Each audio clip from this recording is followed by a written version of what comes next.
तो hello friends, आज की इस वीडियो में बताएंगे यहाँ पर क्लास 10th का मैथ चैप्टर नंबर 1। और यहाँ पर दोस्तों चैप्टर नंबर 1 में है वास्तविक संख्याएं और यह चैप्टर 1 है। तो यहाँ पर दोस्तों इस वीडियो में यहाँ पर जो प्रश्न वाले 1.1 है उसमें क्वेश्चन सॉल्व करने वाले हैं। तो यहाँ पर दोस्तों प्रश्न वाले 1.1 का और यहाँ पर दोस्तों प्रश्न वाले 1.1 और यहाँ पर 1 नंबर क्वेश्चन है, निम्नलिखित संख्याओं का एचसीएफ ज्ञात करने के लिए यूक्लिड विभाजन एल्गोरिथम का प्रयोग कीजिए। तो यहाँ पर दोस्तों इस प्रकार से सवाल है और इस 1 नंबर क्वेश्चन में यहाँ पर 3 ऑप्शन है अर्थात 3 सवाल है। तो चलिए इसको सोल्व कर लेते हैं। और यहाँ पर दोस्तों जो एचसीएफ निकालना है वो कौन सा विधि से, यूक्लिड विभाजन एल्गोरिथम नियम का प्रयोग करके यहाँ पर इसको सोल्व करना है। तो यहाँ पर दोस्तों सवाल लिख लिए हैं और यहाँ पर 3 ऑप्शन है। सबसे पहले 1 नंबर यहाँ पर सवाल है क्या 135 और 225 है। तो यहाँ पर दोस्तों 1 नंबर को सोल्व करेंगे तो यहाँ पर 1 नंबर क्या है 135 और क्या है 225 है। तो यहाँ पर लिख लेते हैं 135 और क्या है 225 है। तो यहाँ पर दोस्तों 135 और क्या है 225। तो सबसे पहले यहाँ पर इसको सोल्व करने के लिए यहाँ पर सबसे पहले देखेंगे इन दोनों संख्याओं में से बड़ा संख्या कौन सा है। यानी कि यहाँ पर 225 क्या है बड़ा है, यानी कि 225 जो है वह बड़ा है, किससे बड़ा है 135 से है। तो यहाँ पर 135 से जो है 225 क्या है बड़ा संख्या है। तो यहाँ पर दोस्तों इसका बनाने का नियम के बारे में समझेंगे। सबसे पहले इसको मान लेंगे अर्थात जो बड़ा संख्या होगा उसको मानेंगे क्या ए मानेंगे। तो यहाँ पर लिख लेते हैं ए बराबर क्या हो जाएगा दोस्तों 225 हो जाएगा और यहाँ पर बी बराबर क्या हो जाएगा दोस्तों 135 होगा। तो यहाँ पर लिख लेंगे 135। तो ए बराबर 225 और यहाँ पर बी बराबर 135, यानी कि जो संख्या बड़ा होगा उसको ए मानेंगे और जो संख्या छोटा होगा उसको बी मानेंगे। उसके बाद यहाँ पर लिखेंगे। अब यहाँ पर दोस्तों नियम का प्रयोग करना है। कौन सा नियम का प्रयोग करना है, यहाँ पर यूक्लिड विभाजन एल्गोरिथम का प्रयोग करना है। तो चलिए फटाफट से यहाँ पर लिखेंगे क्या, तो यहाँ पर लिख लेंगे क्या यूक्लिड। तो यहाँ पर लिखेंगे क्या यूक्लिड विभाजन एल्गोरिथम। यहाँ पर लिखेंगे यूक्लिड विभाजन एल्गोरिथम से, इस प्रकार से लिख लेंगे। तो यहाँ पर दोस्तों यूक्लिड विभाजन एल्गोरिथम नियम क्या है, तो इसका नियम है दोस्तों ए बराबर यहाँ पर बी क्यू और प्लस में क्या है आर। ये क्या है दोस्तों यूक्लिड विभाजन एल्गोरिथम यहाँ पर नियम है। तो इसको समझेंगे नियम आखिर क्या है। तो यहाँ पर दोस्तों समझेंगे ए बराबर बी क्यू और प्लस में आर। मान के चले किसी संख्या से हम किसी संख्या में यहाँ पर भाग देते हैं। तो यहाँ पर भाग देते हैं 2 से भाग देंगे 4 में। तो यहाँ पर 2 दूना का कितना हो जाएगा 4 होगा, माइनस करेंगे तो क्या बचेगा 0 बचेगा। तो यहाँ पर दोस्तों जो यहाँ पर जिससे यहाँ पर भाग दिया है ये क्या हो जाएगा, इसको बोलते हैं भागफल। क्या बोलते हैं भागफल बोलते हैं, जिसको हम यहाँ पर शॉर्ट में क्या बोलेंगे क्यू, क्या बोलेंगे क्यू हो जाएगा यहाँ पे। और यहाँ पर इसको जो बोलते हैं क्या दोस्तों, यहाँ पर भाज्य होता है। क्या होता है भाज्य होता है। और जिससे भाग देते हैं जिस संख्या से उसको क्या बोलते हैं भाजक बोलते हैं।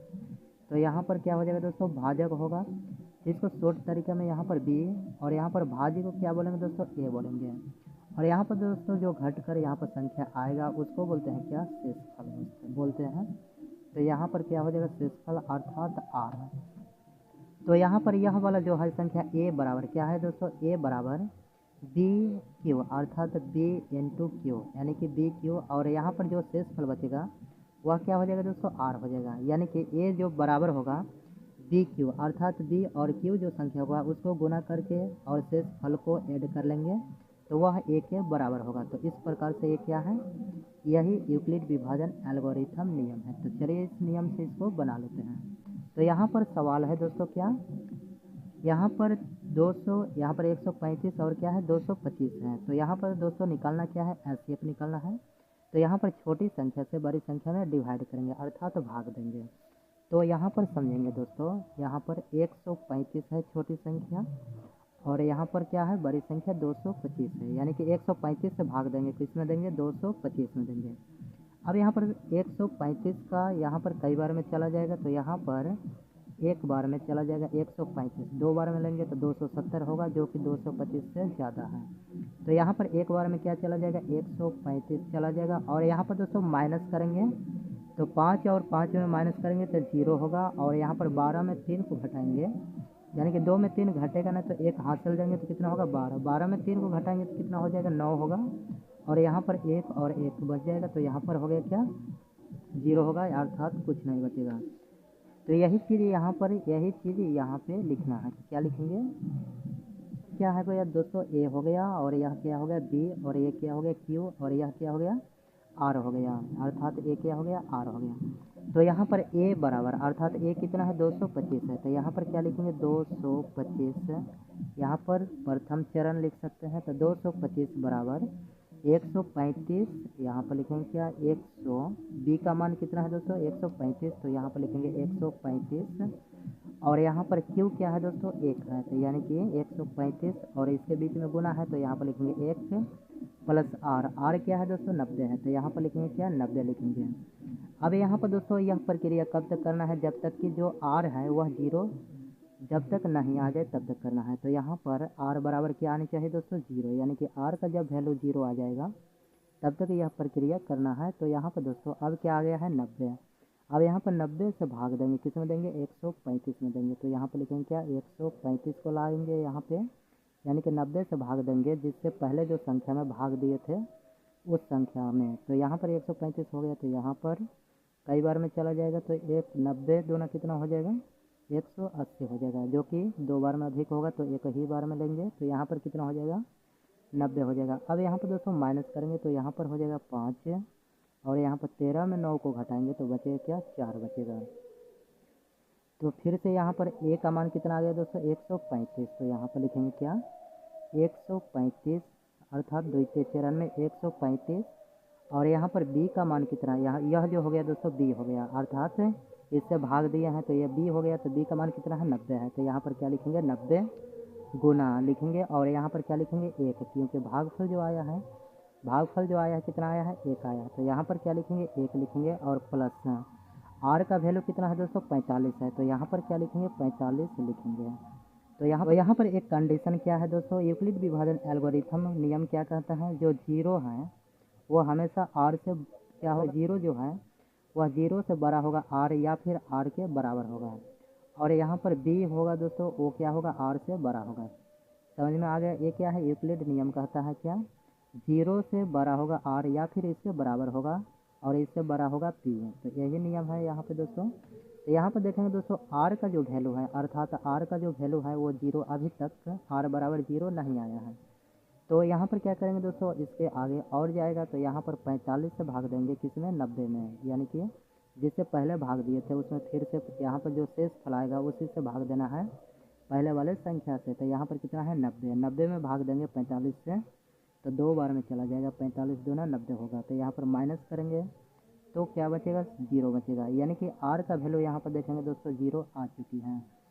तो ए का मान कितना है दोस्तों 90, और बी का मान 45, क्यू का मान कितना है 2 है, तो यही चीज़ यहाँ पर लिखेंगे। तो यहाँ पर क्या लिखेंगे 90 बराबर यहाँ पर 45 गुना 2 लिखेंगे, तो यहाँ पर क्या लिखेंगे 45 गुना में 2 लिखेंगे, प्लस आर का वैल्यू यहाँ पर देखेंगे दोस्तों 0 आ चुका है, तो यहाँ पर क्या लिखेंगे 0 लिखेंगे। तो यहाँ पर दोस्तों देखेंगे आर बराबर क्या आ चुका है 0 आ चुका है। तो यहाँ पर हमारा जो सवाल है वो सॉल्व हो चुका है। तो यहाँ पर देखें दोस्तों जिससे लास्ट में जिससे भाग देंगे और वह आर बराबर 0 आ जाए तो समझ लेना वही हमारा क्या होगा एस होगा। तो सबसे लास्ट में जो डिवाइड किए हैं किससे किया है 45 से, तो 45 से हमारा क्या होगा दोस्तों एस होगा। तो चलिए इसको लिख लेते हैं। यहाँ पर दोस्तों क्या लिखेंगे 135 और 225 का एस तो यहाँ पर लिखेंगे, इसलिए यहाँ पर 135 और 225 का एच अर्थात मौसा कितना आया है दोस्तों 45 आया है, क्योंकि लास्ट में जो डिवाइड किया है 45 से किया है, इसलिए 45 हमारा क्या होगा दोस्तों आंसर होगा। तो इस तरह से यहाँ पर यूक्लिड विभाजन एल्गोरिथम यहाँ पर दोस्तों समझ में आ गया होगा आप लोगों को। यहाँ पर यूक्लिड विभाजन एल्गोरिथम लिखिए या फिर यूक्लिड विभाजन पैरामीटर लिखिए, बात वही है, आप एक एल्गोरिथम की जगह पैरामीटर लिख सकते हैं। तो यहाँ पर यूक्लिड विभाजन एल्गोरिथम नियम से यहाँ पर 1 नंबर सवाल जो है सॉल्व हो चुकी है, उसका आंसर कितना आया है 45। तो उम्मीद है दोस्तों आप लोग समझ में आ गया होगा। तो चलिए इसी प्रकार यहाँ पर दूसरे सवाल को देख लेते हैं। और यहाँ पर दूसरा सवाल क्या है दोस्तों, 196 और 38,225 है। तो यहाँ पर दोस्तों दूसरे सवाल को यहाँ पे सोल्व करने वाले हैं। तो चलिए इसको यहाँ पर दूसरे सवाल को समझ लेते हैं। सवाल है 196 और क्या है 38,220 है। तो यहाँ पर चलिए इसको बना लेते हैं। फर्स्ट नियम में क्या बोला गया था दोस्तों, जो संख्या 12 होगा उसको ए मानेंगे, यानी कि 12 संख्या कौन सा है दोस्तों, 38,220 है 196 से, यानी कि 196 क्या है, छोटी संख्या है। तो जो संख्या 12 होगा उसको क्या मानना है, सबसे पहले ए मानेंगे। तो यहाँ पर क्या लिखेंगे, ए बराबर 38,220 होगा। और यहाँ पर बी क्या है दोस्तों, 196, यानी कि बी को मान लेना है 196 मानेंगे। उसके बाद क्या लिखेंगे, यूक्लिड विभाजन। तो यहाँ पर लिखेंगे क्या, यूक्लिड विभाजन एल्गोरिथम से लिखिए या फिर क्रमिका से लिखिए, एल्गोरिथम से। तो यहाँ पर दोस्तों हो गया यूक्लिड विभाजन एल्गोरिथम से लिखिए या फिर यूक्लिड विभाजन क्रमिका से लिखिए, दोनों सही होगा और आपका नंबर नहीं कटेगा। तो चलिए उसके बाद यहाँ पर क्या करना है दोस्तों, यूक्लिड विभाजन एल्गोरिथम जो है उसका कंडीशन क्या है, ए बराबर होगा बी क्यू प्लस आर के बराबर होगा। तो यहाँ पर दोस्तों यहाँ पर एचसीएफ निकालना है। तो छोटी संख्या से बड़ी संख्या में यहाँ पर सबसे पहले विभाजित करेंगे। तो यहाँ पर क्या लिखेंगे, 196 को भाग देना है। ये सब चीज़ें दोस्तों आप लोगों को रफ पेज में करना है। तो यहाँ पर लिखेंगे क्या, 38,220 है। तो चलिए इसको कर लेते हैं। तो यहाँ पर दोस्तों 3 अंक है और यहाँ पे 3 अंक, तो एक बार में जाएगा। तो यहाँ पर लिखेंगे क्या, एक बार में 196 जो है यहाँ पर लिखेंगे 196 एक बार में चला जाएगा। तो यहाँ पर माइनस करेंगे। तो यहाँ पर दोस्तों 2 बार में लेंगे तो अधिक हो जाएगा, तो एक ही बार में जाएगा। तो 196, तो यहाँ पर 12 में 6 को घटाएंगे, यानी कि 2 में 6 घटेगा नहीं, तो एक हाथ से लेंगे। तो 12 में 6 को घटाएंगे कितना होगा, 6 होगा। उसके बाद यहाँ पर 7 बच गया, 7 में 9 को घटाएंगे तो घटेगा नहीं, तो एक हाथ से देंगे तो कितना हो जाएगा, 17 होगा। 17 में 9 को घटाएंगे तो क्या हो जाएगा, 9 और यहाँ पर 17 का, तो यहाँ पर हो जाएगा क्या, 8 होगा। तो यहाँ पर लिखेंगे 8। और यहाँ पर बचा है 2, क्योंकि 1 दिए थे, 2 में 1 को घटाएंगे तो कितना बचेगा, 1 बचेगा। तो यहाँ पर लिखेंगे 1। उसके बाद इसके आगे और भी संख्या है दोस्तों, यहाँ पे 2 है तो 2 को यहाँ पे नमा लेंगे। उसके बाद यहाँ पर 196 का यहाँ पर गुना करेंगे, जो 1862 आए या फिर उससे कम आए। तो यहाँ पर दोस्तों 9 बार में चला जाएगा, तो अर्थात 9 बार में जाएगा, कितना हो जाएगा, 9 बार में इसको अगर यहाँ पर गुना करेंगे तो यहाँ पर हो जाएगा 9 छक्के 54, 9 9 81 और 5 कितना हो जाएगा, 81 और 5 86 हो जाएगा। और यहाँ पर 9 और 8 कितना हो जाएगा, 17। तो यहाँ पर हो जाएगा 1764 होगा। तो यहाँ पर इसको माइनस करेंगे, 2 में 4 को घटेगा नहीं तो 1 देंगे तो कितना हो जाएगा, 12। 12 में 4 को घटाएंगे कितना होगा, 8 होगा। और यहाँ पर बच गया क्या, 5। 5 में 6 को घटेगा नहीं तो 1 हासिल देंगे तो कितना होगा, 15। 15 में 6 को घटाएंगे कितना होगा, 9 होगा। उसके बाद यहाँ पर क्या बच गया, 7 और 7 कैंसिल हो जाएगा, 7 0 हो जाएगा। उसके बाद की संख्या और है दोस्तों, तो यहाँ पर दोस्तों 0 बचा हुआ है तो 0 को नमा लेंगे। अब यहाँ पर दोस्तों 196 का गुना यहाँ पर 0, अर्थात यहाँ पर 5 बार में करेंगे तो कितना हो जाएगा, 980 हो जाएगा। तो यहाँ पर क्या लिखेंगे, 5 लिखेंगे और यहाँ पर क्या हो जाएगा, 980 होगा। अब यहाँ पर दोस्तों इसको माइनस करेंगे तो शेषफल क्या बन जाएगा, 0।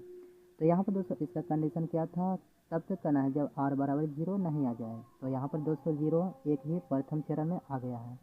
तो यहाँ पर क्या हो गया दोस्तों, यह ए हो गया और ये क्या हो गया, बी, और यह क्या हो गया, क्यू। तो यहाँ पर ए बराबर, तो ए क्या है दोस्तों, 38,220 है। तो यहाँ पर लिखेंगे 38,220 बराबर डी का मान कितना है दोस्तों, 196। तो यहाँ पर क्या लिखेंगे, 196 इंटू यहाँ पर गुना का साइन देंगे और क्यू कितना है, 195। तो यहाँ पर लिखेंगे क्या, 195 प्लस आर का वैल्यू कितना है, 0 है। तो यहाँ पर लिखेंगे 0।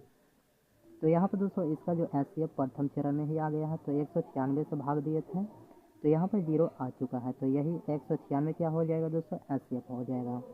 तो यहाँ पर लिखेंगे क्या, यहाँ पर लिखेंगे क्या, चूँकि 196 और यहाँ पर 38,220 का क्या लिखेंगे, 20 का जो एचसीएफ है, एचसीएफ जो है वो कितना आ चुका है दोस्तों, यहाँ पर 196। तो 196 यही क्या हो जाएगा दोस्तों, इसका आंसर होगा। उम्मीद है दोस्तों आप लोग समझ में आए होंगे यहाँ पे। इस तरह सवाल बहुत ही यहाँ पर एग्जाम में पूछे जाते हैं। तो चलिए इसको आप लोग सॉल्व करके आइएगा। चलिए उसके बाद यहाँ पर तीसरे सवाल की तरफ देखते हैं। यहाँ पर दोस्तों तीसरा सवाल को देखेंगे और तीसरा सवाल क्या है दोस्तों, 867 और 255 है। तो यहाँ पर लिखेंगे 867 और क्या है दोस्तों 255 है। 867 और 255 है। तो सबसे पहले करना क्या है दोस्तों, सबसे पहले करना है जो संख्या बड़ा है यानी कि 867 यानी कि 867 बड़ा है 255 से। 255 से क्या है दोस्तों बड़ा है। तो जो संख्या बड़ा है उसको ए मानना है। तो यहाँ पर लिख लेंगे ए बराबर क्या हो जाएगा 867 हो जाएगा।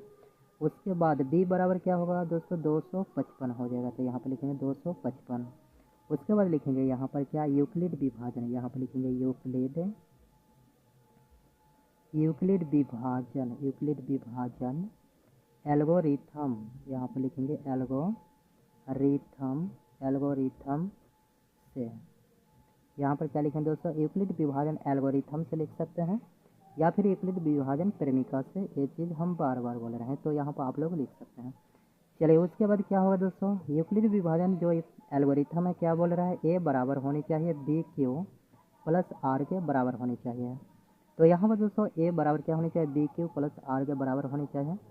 तो यहाँ पर विभाजित करेंगे क्या छोटी संख्या से बड़ी में। तो यहाँ पर लिखेंगे 255। तो यहाँ पर चलिए इसको विभाजित कर लेते हैं।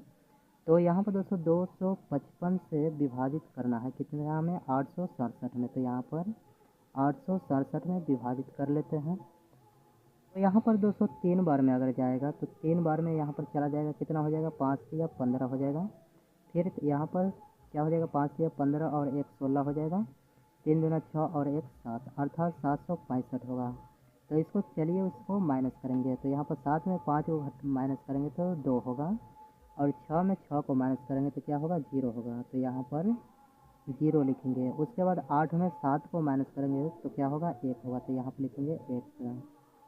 यहाँ पर दोस्तों आ गया है 102। तो यहाँ पर प्रथम चरण में 0 नहीं आया है। तो चलिए सबसे पहले इसको लिख लेते हैं। तो यहाँ पर ए कितना है दोस्तों 867 यानी कि यहाँ पर लिखेंगे 867 बराबर बी कितना है 255। तो यहाँ पर लिखेंगे क्या 255 गुना यहाँ पर क्यू कितना है 3। तो यहाँ पर लिखेंगे 3 बी के स्थान पर यह है बी और क्यू के स्थान पर यहाँ पर 3 जो है क्यू है। उसके बाद आर क्या आया है दोस्तों, तो प्लस में लिखेंगे आर का वैल्यू कितना है 102। तो यहाँ पर लिखेंगे 102 लिखेंगे। उसके बाद यहाँ पर यह प्रक्रिया अभी और चलेगा। तो 102 से भाग देना है 255 में। तो यहाँ पर 255 में भाग देंगे तो कई बार में जाएगा। तो यहाँ पर हो जाएगा दोस्तों 4 अर्थात 2 बार में चला जाएगा। तो यहाँ पर लिखेंगे क्या 204 लिखेंगे।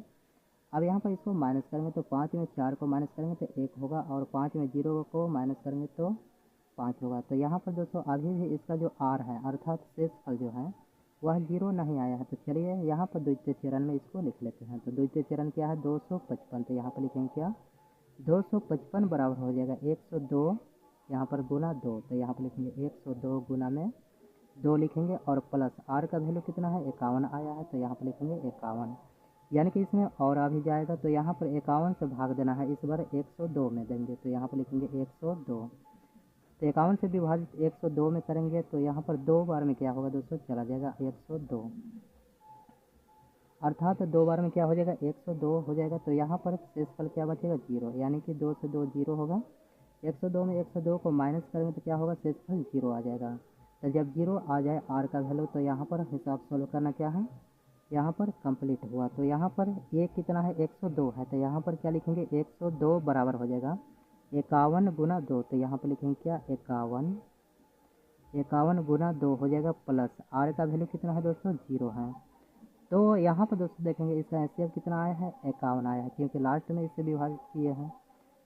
तो यहाँ पर सवाल है 867 और 255। तो यहाँ पर लिखेंगे क्योंकि 867 और 255 है तो यहाँ पर लिखेंगे 255 का एचसीएफ 255 का एचसीएफ कितना आया है दोस्तों 51।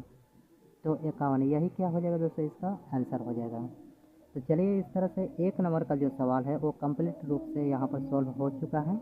उसके बाद देखते हैं दूसरे सवाल को। यहाँ पर दर्शाइए कि कोई भी धनात्मक विषम पूर्णांक सिक्स क्यू प्लस वन या सिक्स क्यू प्लस थ्री या सिक्स क्यू प्लस फाइव के रूप का होता है, जहाँ क्यू कोई क्या है, पूर्णांक है, जहाँ क्यू कोई पूर्णांक है। तो यहाँ पर दोस्तों इस प्रकार सवाल है। तो यहाँ पर दोस्तों ये क्या करना है, सिक्स क्यू प्लस वन या सिक्स क्यू प्लस थ्री या फिर सिक्स क्यू प्लस फाइव, इस रूप का हमको क्या करना है, सिद्ध करके बताना है कि इस रूप का होता है या नहीं होता है। तो चलिए इसको सॉल्व कर लेते हैं। सबसे पहले इसको समझ लेते हैं। तो सबसे पहले यहाँ पर क्या करेंगे, मान लेंगे। तो यहाँ पर लिखेंगे क्या, हल। तो यहाँ पर लिखेंगे, सबसे पहले हल लिखेंगे। तो यहाँ पर लिखेंगे माना कि धनात्मक विषम पूर्णांक, धनात्मक पूर्णांक मानेंगे। यहाँ पे धनात्मक पूर्णांक बराबर ए, अर्थात ए मान लेंगे। माना कि धनात्मक पूर्णांक क्या मान लिए, ए। उसके बाद यहाँ पर दोस्तों देखेंगे, यहाँ पर दोस्तों इस सवाल को समझेंगे। यहाँ पर सिक्स क्यू प्लस थ्री यानी कि सिक्स क्यू प्लस में थ्री, यह क्या है, इस प्रकार है ए बराबर बी क्यू प्लस में क्या है, आर। यानी कि यहाँ पर क्या है, ए बराबर सिक्स क्यू प्लस थ्री, इस प्रकार से समझ सकते हैं। तो यहाँ पर छः क्यू जो है अर्थात सिक्स जो है क्या है, बी के स्थान पर है, अर्थात बी का मान कितना है, यहाँ पे 6 है, अर्थात 6 है। तो बी बराबर क्या हो जाएगा, 6 हो जाएगा। और यहाँ पर थ्री जो है वो क्या है, आर है। तो आर का वैल्यू कितना है दोस्तों, यहाँ पर 3 है। तो यहाँ पर बी बराबर क्या हो जाएगा, 6 होगा। तो यहाँ पर क्या लिखेंगे, इसलिए यहाँ पर बी बराबर क्या हो जाएगा, 6 हो जाएगा। तो यहाँ पर दोस्तों समझेंगे, किसी भी यहाँ पर संख्या से भाग देंगे तो हमेशा क्या होगा, बी से छोटा होगा, बी से आर क्या होगा, छोटा होगा, बराबर 6। तो यहाँ पर आर का वैल्यू क्या हो सकता है दोस्तों, आर का वैल्यू क्या हो सकता है, 0 हो सकता है, 1 हो सकता है, 2 हो सकता है, 3 हो सकता है, यहाँ पर 4 हो सकता है, या फिर 5 हो सकता है। यहाँ पर इसके आगे अब नहीं होगा, अर्थात यहाँ पर 6 जो बी है, तो यहाँ पर आर का वैल्यू जो होगा दोस्तों हमेशा 6 से क्या होगा, छोटा होगा, या तो 0 से लेकर 5 तक होगा, उससे अधिक नहीं हो सकता है। तो ये क्या है, आर का वैल्यू इतना हो सकता है। चलिए यही चीज़ यहाँ पर लिखेंगे दोस्तों। आर का जो मान क्या हो सकता है, आर का जो मान हो सकता है, क्या हो सकता है, 0 हो सकता है, 1 हो सकता है, 2 हो सकता है, 3 हो सकता है, 4 हो सकता है, या फिर 5 हो सकता है। तो आर का वैल्यू 0 से लेकर 5 तक ही हो सकता है, इससे अधिक नहीं होगा। या तो इसका आर अर्थात शेषफल कभी 0 हो सकता है, किसी संख्या में भाग देंगे तो 1 2 3 4 5, ये सभी संख्या में से हो सकती है। तो यहाँ पर लिखेंगे क्या, यहाँ पर लिखेंगे इसलिए यूक्लिड, यहाँ पर लिखेंगे यूक्लिड विभाजन एल्गोरिथम यूक्लिड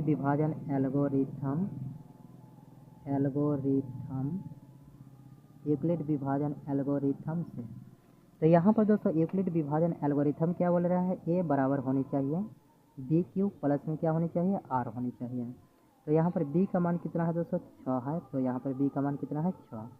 तो यहाँ पर दोस्तों आर का मान एक बार 0 रख कर देखेंगे, 1 रख कर देखेंगे, 2 रख कर, 3 4 5, इस तरह से आर का वैल्यू यहाँ पर रख कर देखेंगे कौन सी विषम पूर्णांक हो सकती है। तो चलिए इसको देख लेते हैं।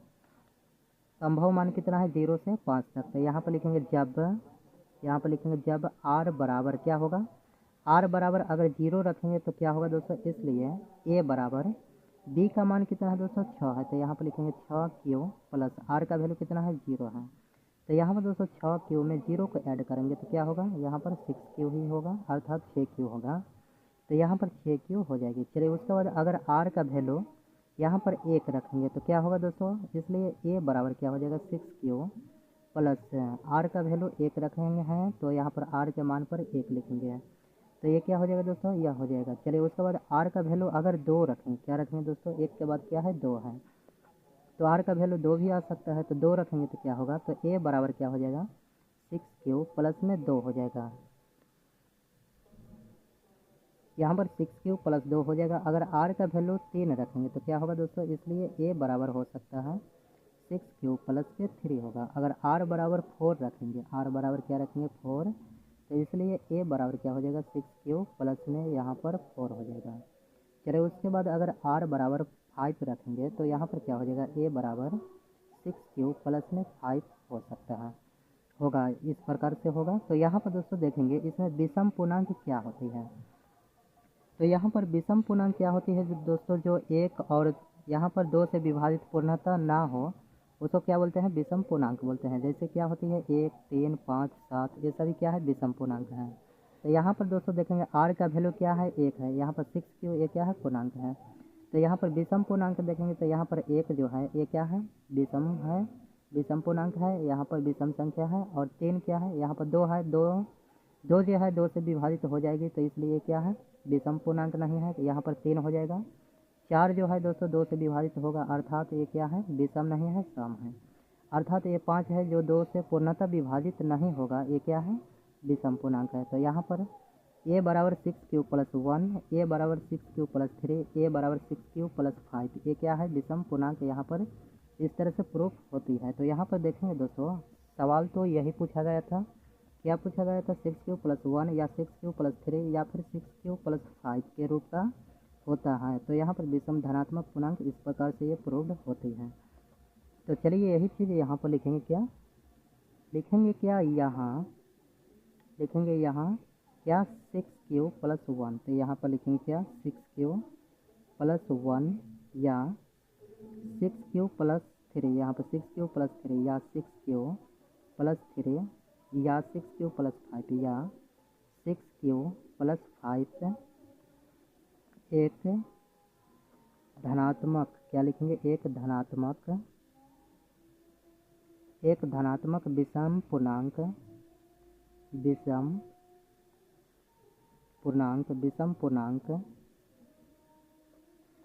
पूर्णांक के रूप का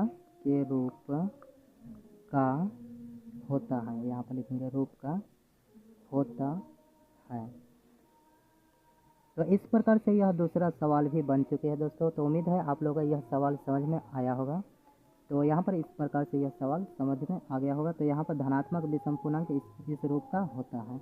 तो वही चीज़ यहाँ इतना जो क्या है, ये प्रूफ हो चुकी है।